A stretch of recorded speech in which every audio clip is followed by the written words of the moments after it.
नमस्कार दर्शक बंधु मु लेस्टक रे आपण मानक स्वागत जनाऊँगी।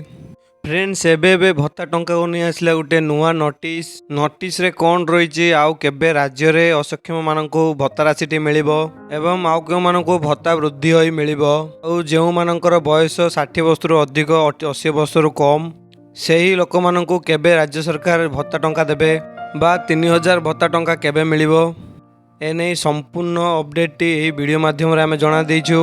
वीडियोटी को संपूर्ण भाव में देखंतु। वीडियोटी स्टार्ट करिया पूर्व मोर गोटे छोटिया अनुरोध जदि चैनल को नुआ करी आछंती चैनल को सब्सक्राइब करी पाखे दिया बेल बटन को क्लिक करदेवे एवं वीडियो को गोटे लाइक भी करदेवे। चलंतु डेर न करी वीडियोटी स्टार्ट करिबा। 3 तारिख रे राज्य सरकार गोटे नोटिस जारी करिसंती। वेबसाइट रे एही नोटिस रिलीज होबारे टिके डिले होईछि। आपण लेटर नंबर टी देखि पारथुवे 10014 रहिछि। नोटिस पठाई आरएस गोपालन आईएएस सीए समस्त कलेक्टर पाखक पठाई एठी से जन आपणकर भेरिफिकेशन करने इलेक्ट्रिकल फोटो आइडेंटिटी कार्ड माने आपणको आधार कार्ड टी गोटे भेरीफाई करा जिवो। सरकार एठी कौन कहते कहले जो चाषी भाई मानकर बा जो माने 80 वर्ष रु अधिक बा 80% से माने भिन्नक्षम अटंती बा विकलांग अटंती से 3500 टंका लेखाएं मिलिबो। तो आउ जो माने बल्कि गले 60 वर्ष रु अधिक किंबा 80 वर्ष रु कम से 1000 टंका आउ के 1200 टंका मिलुछि।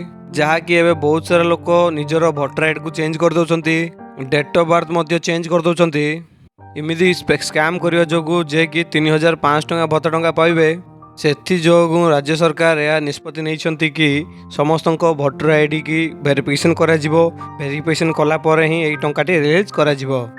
एबे पर्यंत जो माने बा निजर डेट ऑफ बर्थ को बढ़ाई देइछंती भत्ता टंका पाइबा पई आउ भत्ता टंका आवेदन करिछंती 3500 टंका पाइबा पई तेबे सेमानंकु 3500 टंका लेखा मिली परिबो नाही।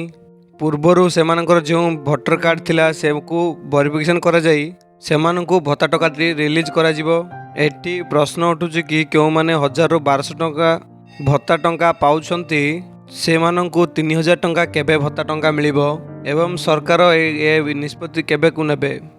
एबे रिसेंट मीटिंग रे सर्बानंद गंड कहितले कि निहाती भावे टंका वृद्धि होबो किंतु आमे एपर्यंत डेट देई पारुनु। किंतु वर्तमान आम पाखरे जहाँ भी खबर रहउछि आगको शीतकालीन अधिवेशन रहिछि जहाँकि यह नवेम्बर एवं डिसेम्बर मासरे सेठी भत्ता टंकाटी वृद्धि होई पारे नचेत आगको जो सरपंच इलेक्शन रहिछि सेही टाइम रे मध्य आपनकर भत्ता टंकाटी बढ़ जाई पारे। यही भत्ता टंका वृद्धि नहीं जहाँ कि कुछ भी अपडेट आसो आम आपको सर्वप्रथम जनईदेवु।